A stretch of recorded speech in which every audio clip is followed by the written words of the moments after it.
When people think something is wrong, they become offended, right? And then they become defensive after they become offended.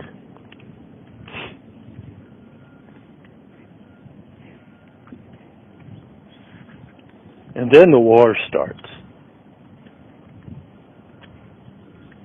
But without no offense being taken, without no defense being instituted, there is no war. Thus, Lao Tzu said, no one can contend with the wise man because he doesn't contend, right? Thus Jesus said, don't resist evil, turn the other cheek. Why would Jesus say not to resist evil? That's always been something that's perplexed my mind, because we see evil as evil and something that ought to be gone to war with and overpowered, right? Okay. Why not? Why does he say don't resist evil? Well, consider that it's not real, and you can't. You can't win a war fighting something that's unreal. It's our notion of wrong. This all started way back with Adam. He had a notion of wrong. He had a notion that God was withholding something from him. While all along God is withholding nothing from him, God had given him everything, breathing his very life into him. His heart, God's heart was always, and still is, always will be with Adam. Right?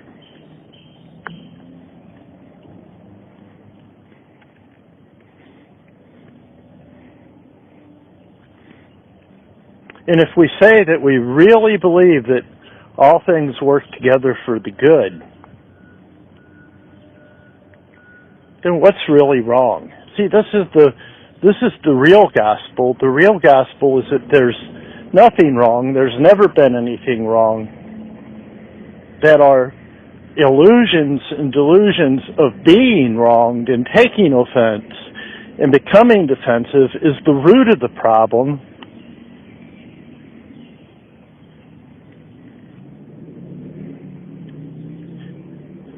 And that heaven can be brought to earth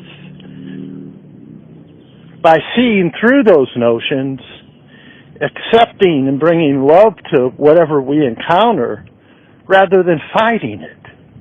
Right? This isn't about overpowering, this is about overcoming. This isn't about conquering. This is about winning hearts.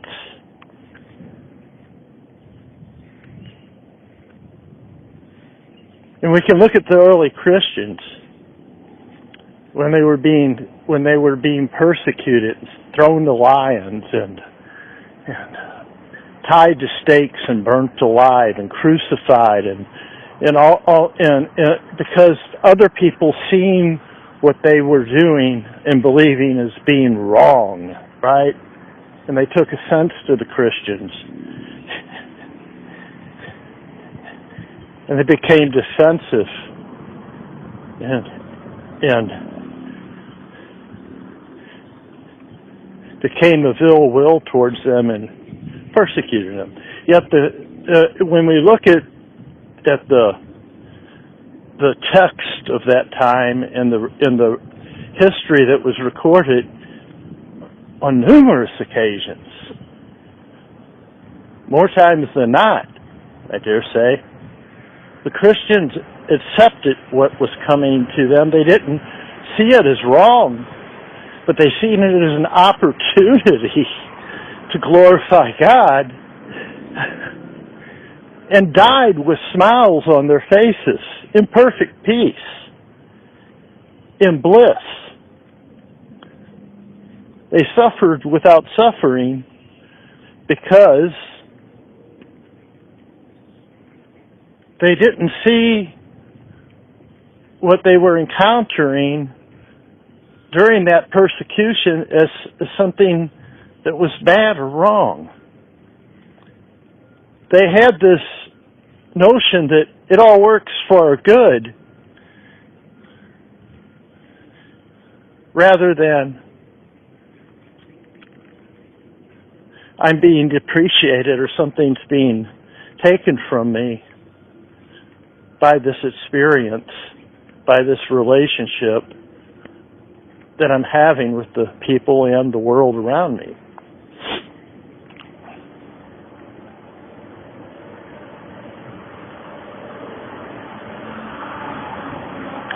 And when we see through the facade of being wrong, then evil takes on a whole new meaning.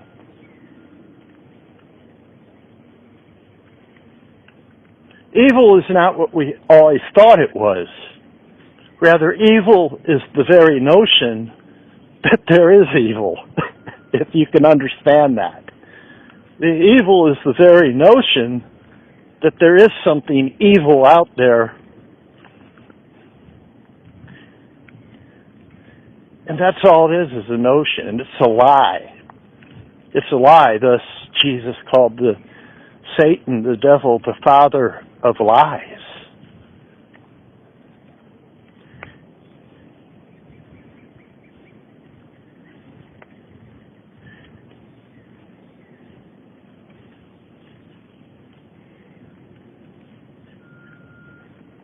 The devil is the incarnation, the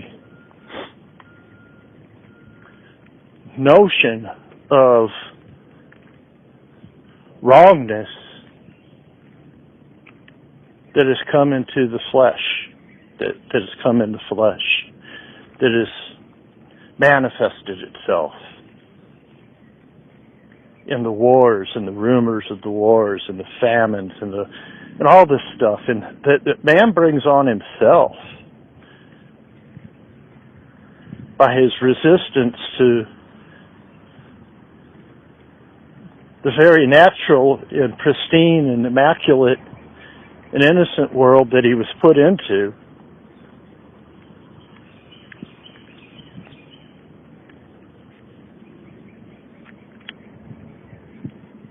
He tries to change it because he sees something wrong with it.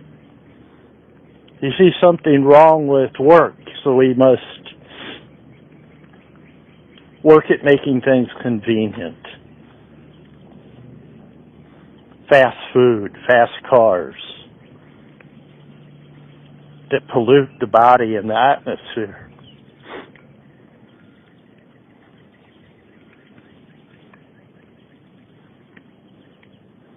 But here again, we don't want to bring that notion of that even being wrong. It is what it is. Anytime we label what is as being wrong, we enter into a delusion. Because things are only wrong for the time that they're in, right? It's how we define things with time. We look at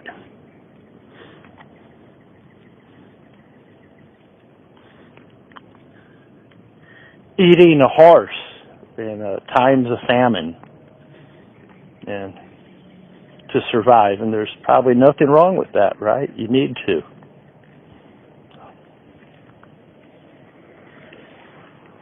But eating the horse that plows the fields during times of abundance will only lead to famine when there's no harvest because the fields weren't plowed, because there's no horse. And we might say, well, that's wrong. And perhaps it is in its time, but eternally, there's nothing wrong. There's nothing wrong. Because life will take that situation and turn it around and make it right.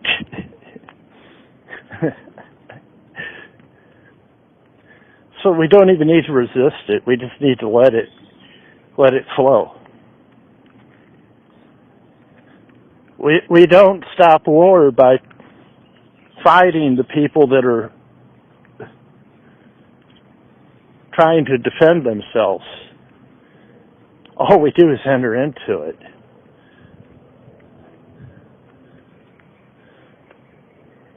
The way we can overcome wars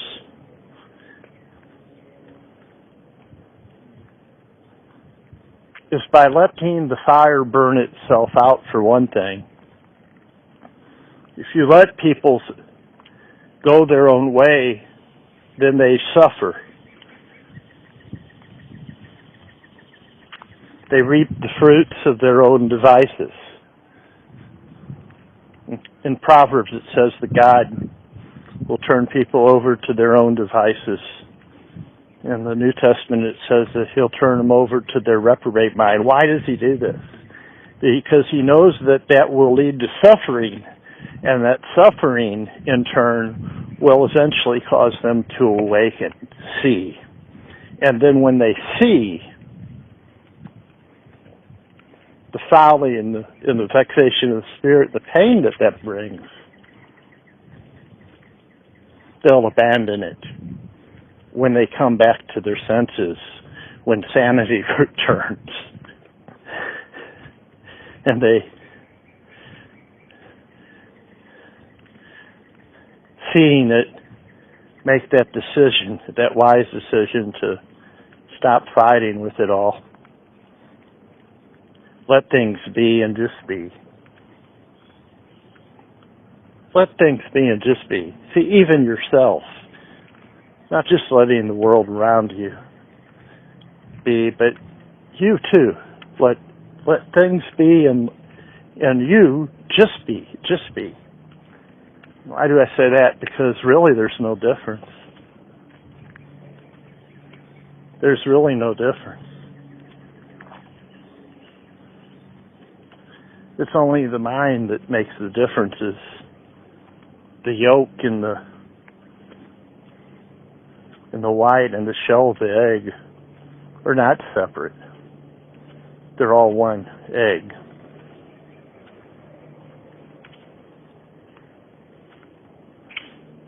The trees and the chicken that lays the egg.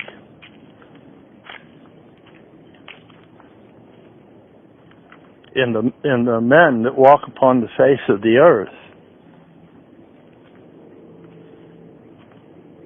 Everything that inhabits the earth. It's the earth. It's one world. One earth. And the universe in which the earth has its yoke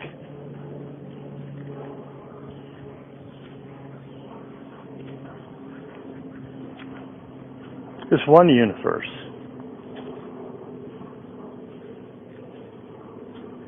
And the world is not separate from the universe, and the chicken in the world is not separate from the universe. And the egg that the chicken lays within the world that is within the universe, none of it separate. They're all like that one egg. And the universe that is in the mind of God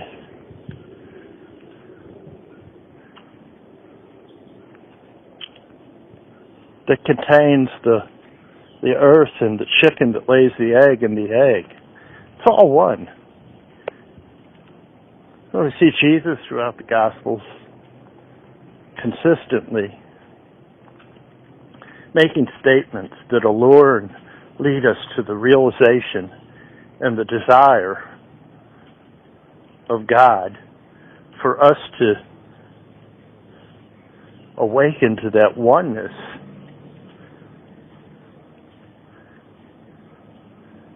that we are with His very body, the body of creation.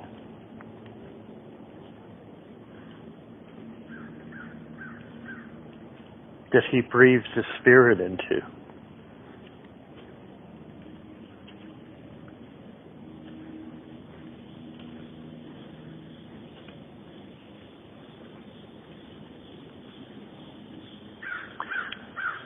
See, because we're all one body, of being itself.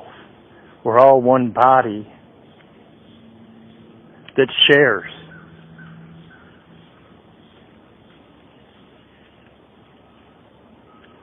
The common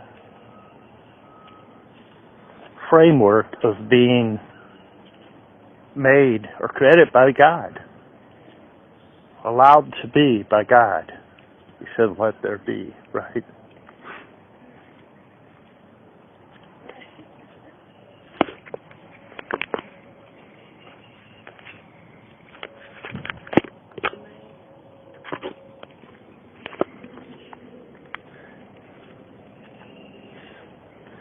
When we see that in reality, that everything that exists is really here, that the truth is the only thing that truly is. The truth is the only thing that really is, right? Consider that a moment. The truth is the only thing that really is. So if the truth is the only thing that really is, what is there to fight with, contend with, besides the truth of who you are, right?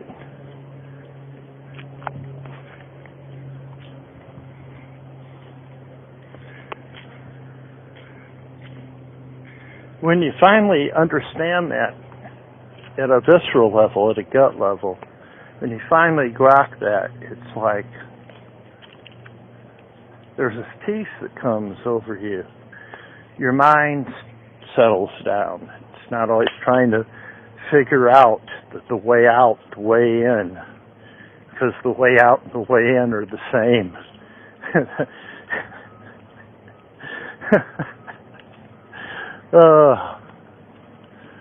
There's no difference. There's no boundary line between heaven and earth that separates them. They're one. They're one.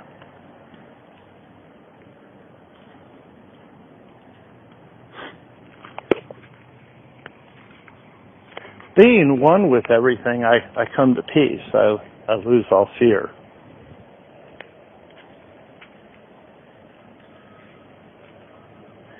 Because I've returned to sanity in knowing that, right? The sane man, the one who is sane, goes about, I'm walking right now with my staff in my hand, and I don't fear my feet. I'm not worried about my foot coming up and kicking me in the ass. Just ain't going to happen. I'm not worried that my hand's going to start smacking me in the face, that it will take offense at my face. This ain't going to happen.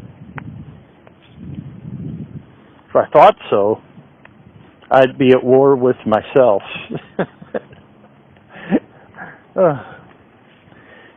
And all our problems arise out of that. We think there's something separate. And we go to war with ourselves. And when we see the folly of that, we return to sanity. We stop that. We stop worrying about our hand smacking us in the face. A hand stops worrying about the face doing something to offend it. The foot stops worrying and fretting that the ass has done something that needs to be kicked out. Right?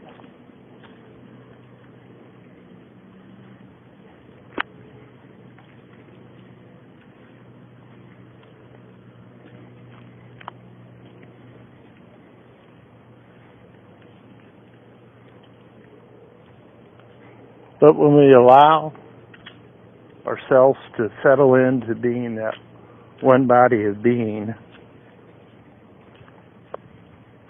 that one word that God has spoken,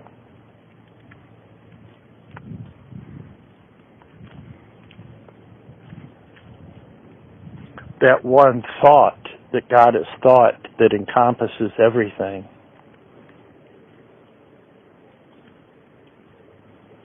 And it's one thought, it's one word, because God's not double-minded. His heart's not divided.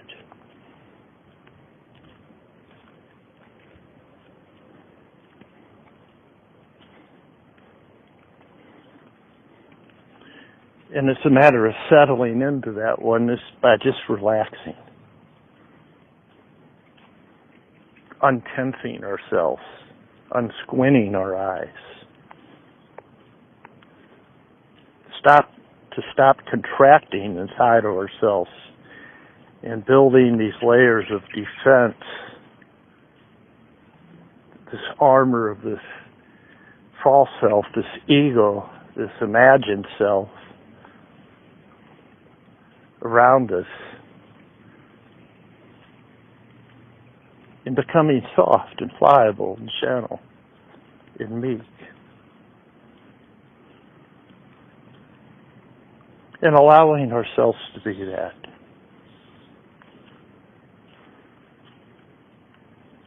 Because that's the fruit of what comes out of what we really are. That's the fruit of what comes out of what we really are. That's the fruit of the Spirit of truth.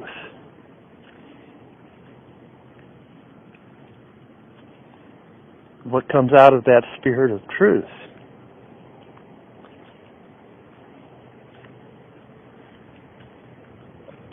are the fruits of the Spirit, the manifestations of being. Joyful, peaceful, loving, kind, gentle, meek. And so Jesus talks about pruning the tree so that it bears more of that, so that more of that's produced. And what's being pruned from the tree is that false self, that imagined self that is separate from the Spirit of truth that's innate within it. Right? If we take away all the notions and beliefs and stuff of separation, we bear those fruits. We manifest those fruits. They're hidden in the world. They're that pearl's great price. They're that treasure hidden in the field.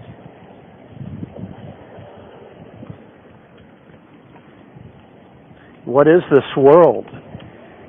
This field of the world that they're hidden in? The field of this world. This world of notions. This world of beliefs. This world of I know it all.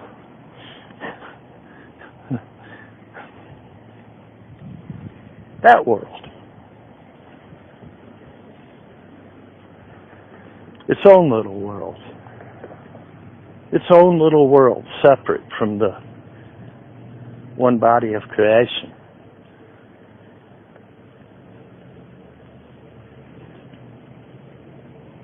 And so what we're invited to is not something outside of us. It's within us. We're invited to come into communion and consummate our relationship with that Spirit of truth that's within us.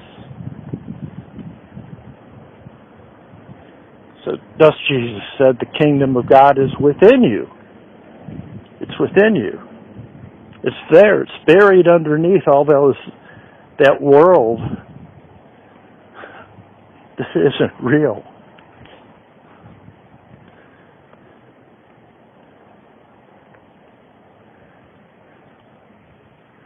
And so we have to shed that world the way that a kernel of corn sheds its hard outer kernel and lets that die and fall away so that the new life can come out of it.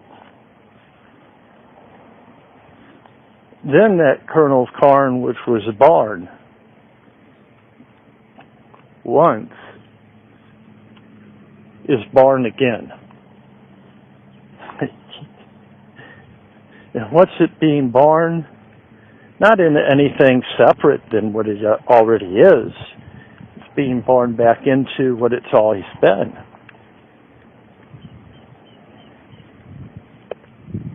It's not coming out of the womb to come back into the womb and come back out of it again.